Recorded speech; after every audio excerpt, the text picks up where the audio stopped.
Welcome to Learning English, a daily 30-minute program from the Voice of America. I'm Katie Weaver. And I'm Mario Ritter Jr. This program is designed for English learners, so we speak a little slower and we use words and phrases especially written for people learning English. Coming up on the show, Alice Bryant and Phil Dierking have education tips. I'll bring you a gardening story. And we close the show with the lesson of the day. But now, here's John Russell. The year was 1931. The top-selling book in the United States was The Good Earth by Pearl S. Buck. The following year, Buck won the Pulitzer Prize for the best novel by an American writer. In 1938, Buck became the first American woman to be awarded the Nobel Prize in Literature. She wrote more than 100 books. She also wrote short stories, poetry, plays, essays, and children's books. But most people remember Pearl Buck for her novels about China. She knew the country and its people very well. For nearly 40 years, China was her home. Pearl's parents were Caroline and Absalom Seidenstricker. They were religious workers in China. Pearl's education began at home. Her mother taught her many of the things she would have learned in an American school. A Chinese teacher taught Pearl other subjects.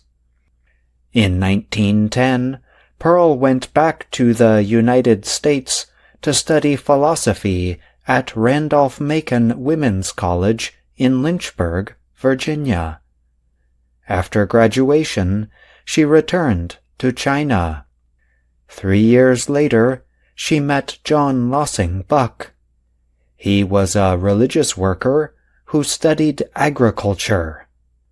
They were married and moved to a small village in the north of China. Their life among the poorest people provided the subject matter for many of the books she later wrote. The Good Earth is the story of a poor Chinese man named Wang Lung. His wife is Olan. They work very hard together and finally make enough money to buy some land for a farm. After a time, they grow enough crops to feed their family well, with some left over to sell. Their lives get much better, and they are happy. But the good times do not last. Pearl Buck wrote her first books about China at a time when most people in the world knew almost nothing about the Chinese way of life. After almost 40 years in China, the writer moved back to the United States. She bought Green Hills Farm in eastern Pennsylvania. She began to write articles for newspapers and magazines. She expressed her opinions on war, politics, religion, equal rights for all people, and many other subjects. She also gave many speeches. Buck talked to young people about the importance of a good education. She also told them they needed to know more about other people around the world. Pearl Buck died in 1973 at the age of 80. I'm John Russell.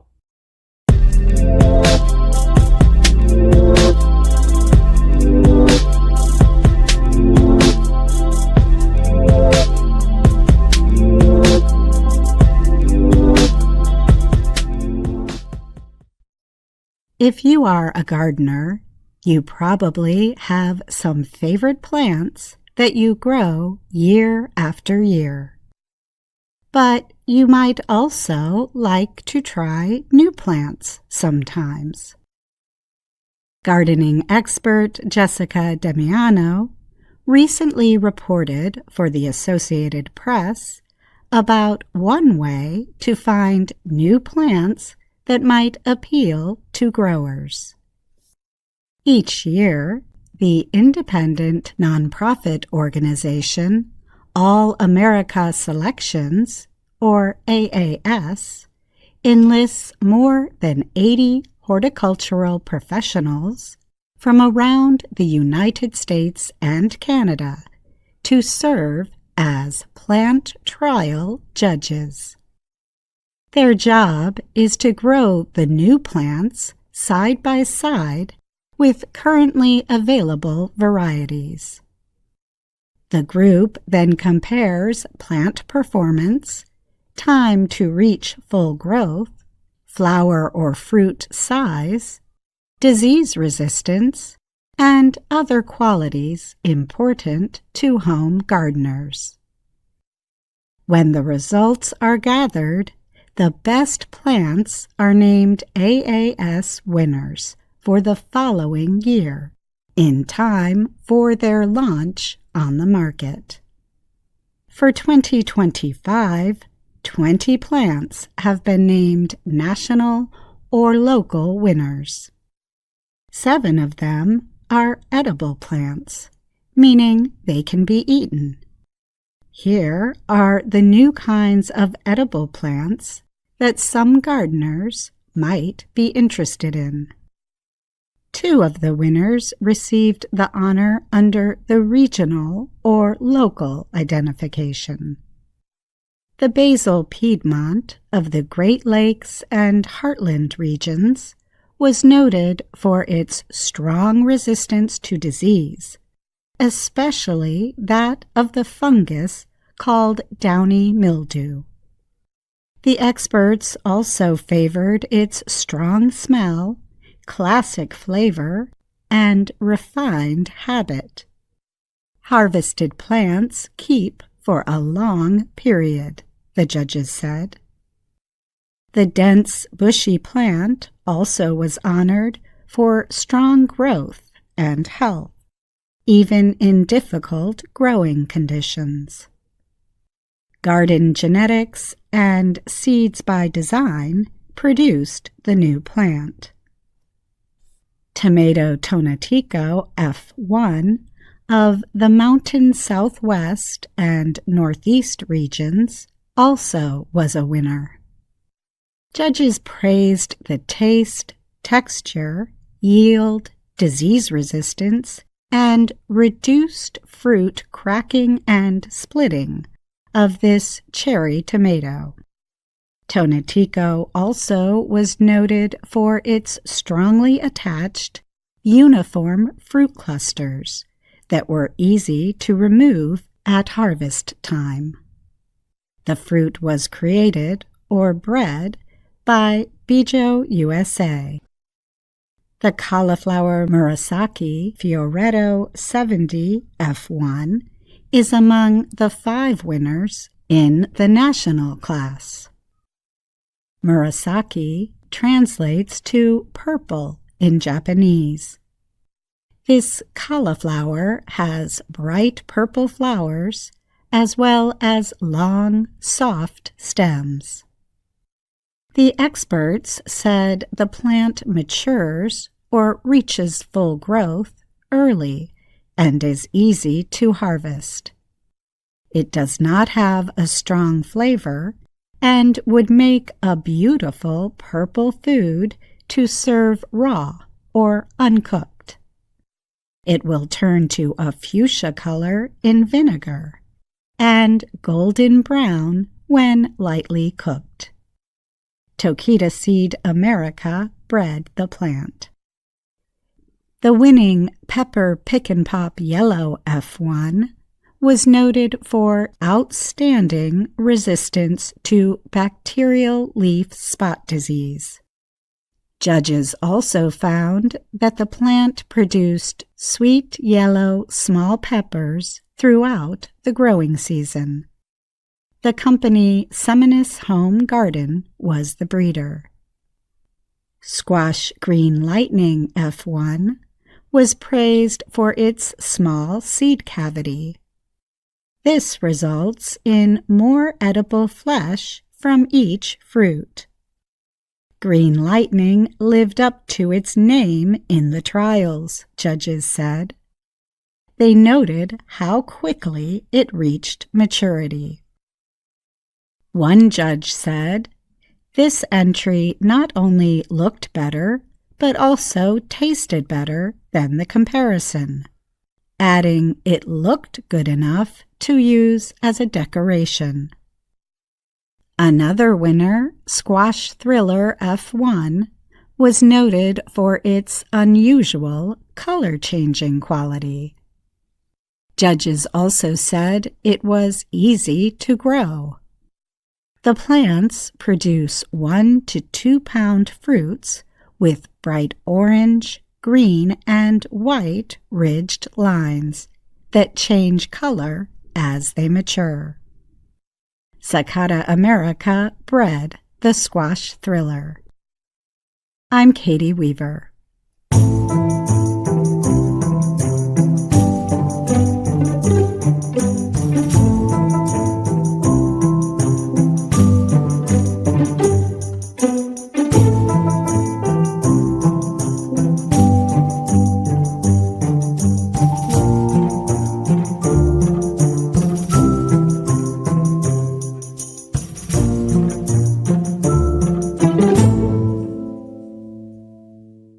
On a recent program, we explained that knowing just a few root words in English can help you understand the meaning of hundreds more words. To refresh your memory, a root word is the simplest form of a word. For example, 2 forms of the root for the word see are viz and vid, such as in the words television and video. Today, we will tell you about prefixes and suffixes, groups of letters that appear at the beginnings and endings of words. Learning the meanings of common prefixes and suffixes can help you understand unknown English words you come across. It can also help you become better at spelling words. Let's start with prefixes. A prefix is a letter or a group of letters that we add to the beginning of a word. Prefixes change the meanings of words. For example, the prefix un or un can mean not, remove, or opposite. Adding un to the word happy gives you the word unhappy, which means not happy. Un and re or re are the 2 most common prefixes in the English language. Re means again or back, such as in the words rethink, redo, and repay. Here are a few things to remember when learning prefixes. Number 1. Different prefixes in English can have similar meanings, such as un, in, and non, all of which mean not or opposite of. Also, the prefixes mis and ir mean wrong, wrongly, or incorrectly. Number 2. Notice that double letters are possible. For example, when you add the prefix im to words that begin with the letter M, you get 2 M's, as in immeasurable. That's also true when you add un to words that begin with the letter N, as in unnoticeable. The same is true for many other prefixes. Number 3. When adding a prefix to a word, the spelling of the base word never changes. For example, the prefix un did not change the spelling of the word happy, and the prefix re would not change the spelling of the word live in relive. Number 4. Watch out for lookalikes, words that look like they contain prefixes but in fact do not. For example, the un in the word uncle is not a prefix, nor is the re in the words reach or real. Now let's turn to suffixes. A suffix is a letter or group of letters added to the end of a word. Suffixes are commonly used to show the part of speech of a word. For example, adding ion to the verb act gives us action, the noun form of the word. Suffixes also tell us the verb tense of words or whether the words are plural or singular. Some common suffixes are er, s, es, ed, ing, and ly. Here are a few things to remember when learning suffixes. Number 1. Some suffixes have more than one meaning. For example, the suffix er may suggest a person who performs an action, like a teacher. But er is also commonly added to the ends of adjectives and adverbs. They compare two things and show that one is more than the other, such as in faster and stronger. Number 2. The spelling of a base word can change when a suffix is added. This is true of most base words ending in the letter Y. For instance, when we add the suffix ness to the word crazy to make craziness, we replace the Y with an I. This rule is also true of many base words ending in a silent E when the suffix begins with a vowel. For example, in the words write, make, and manage, we drop the E in the words when we add ing to make writing, making, and managing. We also often drop the silent E before the suffix able, such as in usable. Be careful though, because with some words we keep the E, such as in changeable and lovable. There are additional suffix rules, but they deal with spelling and can be learned with time and practice. A thing to keep in mind about both prefixes and suffixes is that some are only used with some words. For example, we add the suffix ful to some nouns to mean full of, such as in the words beautiful or helpful. But we cannot add full to just any noun. You could not, for example, say loveful to mean full of love. So what are some ways that you can practice common prefixes and suffixes? One way is to use online flashcards from websites like Quizlet. You can choose sets of cards that are already made or create and use your own sets. Or you can make your own flashcards with pieces of paper. Once you've spent time practicing, take a news story or page in a book and look for words that have the prefixes and suffixes you learned. Then, use what you know about the meaning of the root words to guess the meanings of those words. Learning prefixes and suffixes will not only build your vocabulary, but can make unfamiliar English words a lot less frightening. I'm Phil Dierking. And I'm Alice Bryant.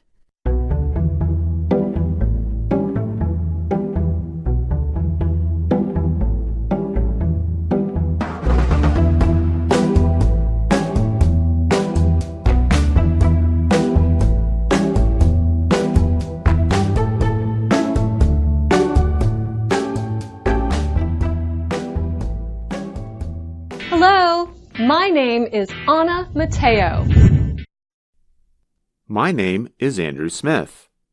And my name is Jill Robbins. You're listening to the Lesson of the Day on the Learning English podcast. Welcome to the part of the show where we help you do more with our series, Let's Learn English. This series shows Anna Mateo in her work and life in Washington, D.C. In Lesson 37 of the series, Anna finds a backpack outside her office building and tries to find the person it belongs to. Let's listen. You know, I am from the country, and sometimes I miss it. But I really like life in the city. I love the city. Oh, look, someone lost a bag. Maybe it's theirs. Excuse me, is this bag yours? No, it's not mine. It might be hers. Thank you. Excuse me, is this bag yours? No, it's not mine. It might be his. Thank you. Hello, is this bag yours? Yes, that's mine. These are all my travel things. Thank you. Thank you. Luckily for this traveler, Anna found his bag and brought it to him. Anna was thinking to herself, I wonder whose bag this is.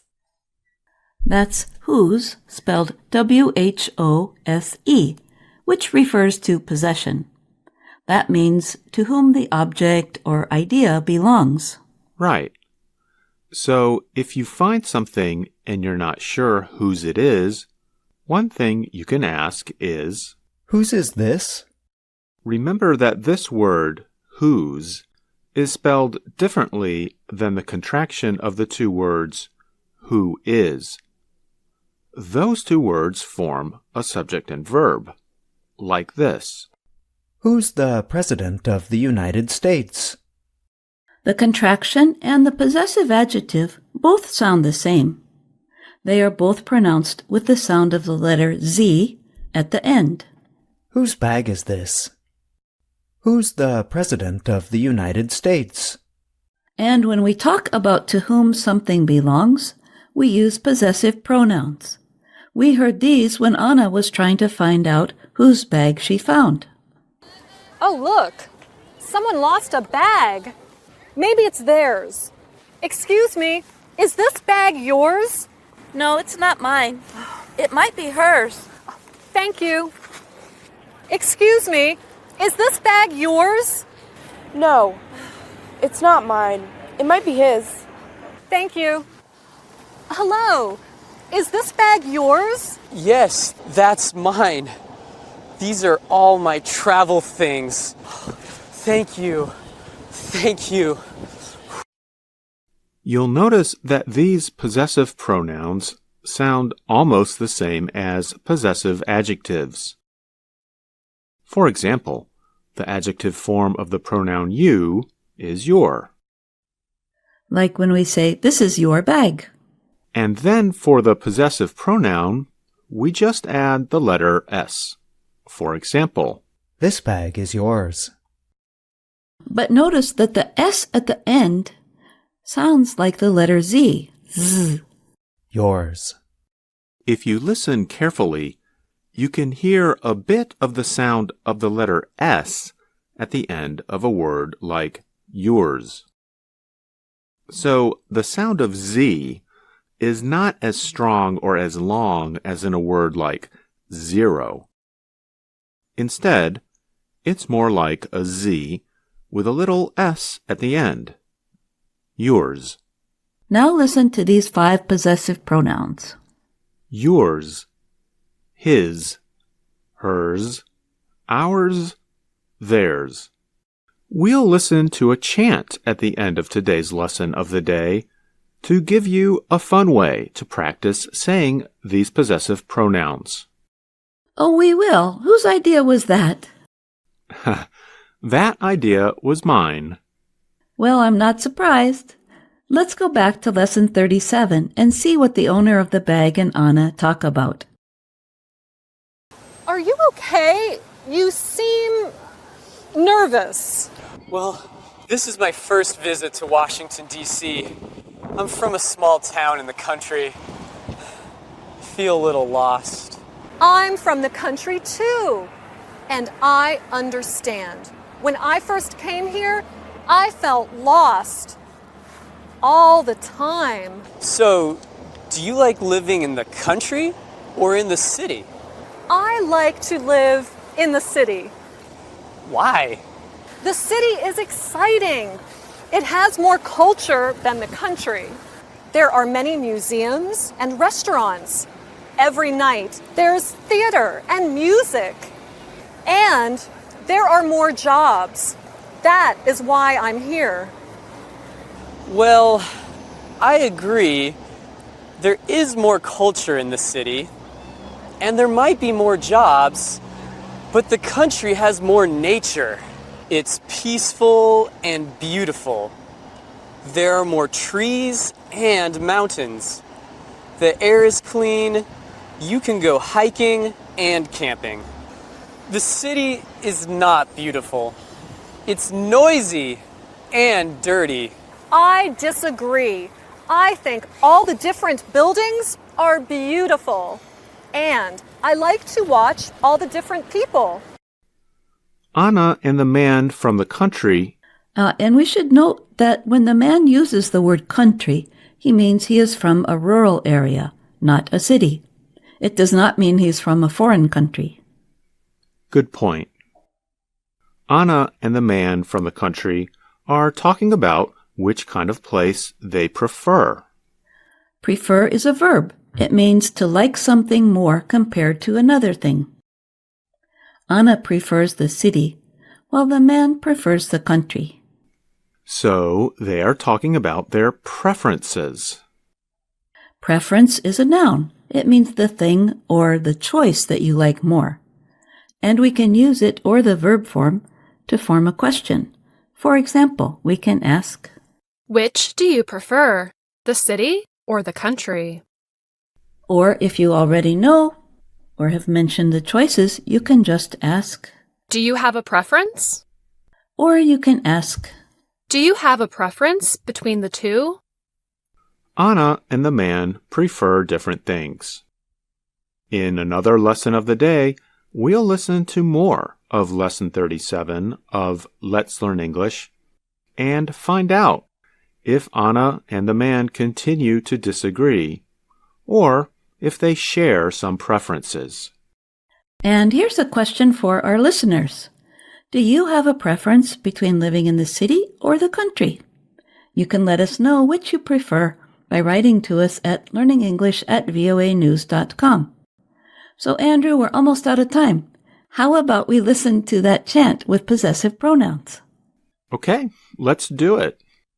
And special thanks to my friend Jennifer, who helped record the chant. Here it is. Whose is this? Whose is that? It's his. It's hers. It's theirs. It's mine. Whose are these? Whose are those? They're his. They're hers. They're ours. They're mine. Is it ours? Is it his? Is it hers? Is it theirs? It's not his. And it's not hers. And it's not ours. And it's not theirs. I think it's mine. I think it's mine. It's mine. It's mine. It's mine. It's mine. Is everything yours? Not everything's mine. This one's yours. And that one's hers. And those are his. But what about these? These are mine. But what about those? Those are mine. Are you gonna share? Of course I'll share. Whenever we share, it's not just yours. It's not just mine. It's yours and mine. It's yours and mine. It's yours and mine. It's yours and mine. And together, it's ours. I'm Dr. Jill. And I'm Andrew Smith. And that's our show for today. But join us again tomorrow to keep learning English on the Voice of America. I'm Katie Weaver. And I'm Mario Ritter Jr.